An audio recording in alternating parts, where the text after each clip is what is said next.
Alright guys, welcome back to the channel.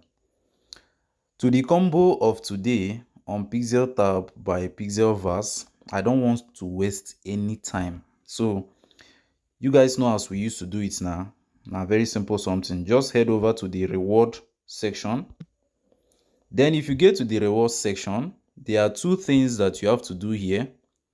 Claiming your daily reward and also your daily combo. Now the daily combo, this is what you have to choose in order to claim your daily combo for today on Pixeltap.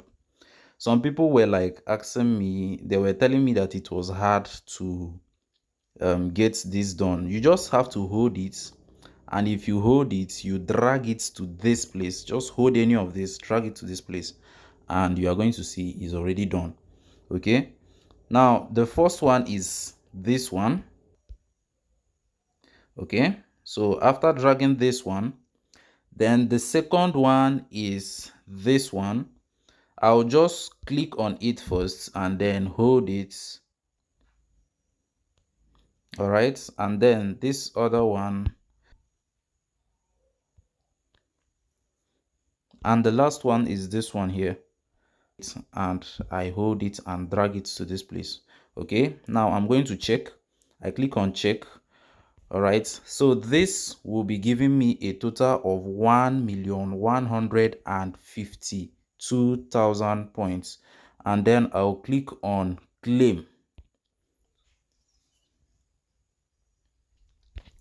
Okay guys, so you have just seen we have been able to claim our combo. Now I can still go back to claim my daily reward. That one is very simple, so you can just do that one by yourself. Now if you want to claim, if you want to be getting very big amounts whenever you claim your daily combo, you have to update your avatar, or you have to update your boats. Okay, you have to just update your boat. It's very simple to update it. So for you to update it, just come right over to the end section and you click on this fight, or you click here. You are going to see updates, then you can update it. Due to network issues, I'm not sure I'm going to click on it because it's going to lag and it's going to make this video unnecessarily long. So this is the daily combo for today on Pixeltap. Thank you guys for watching and see you in my next video.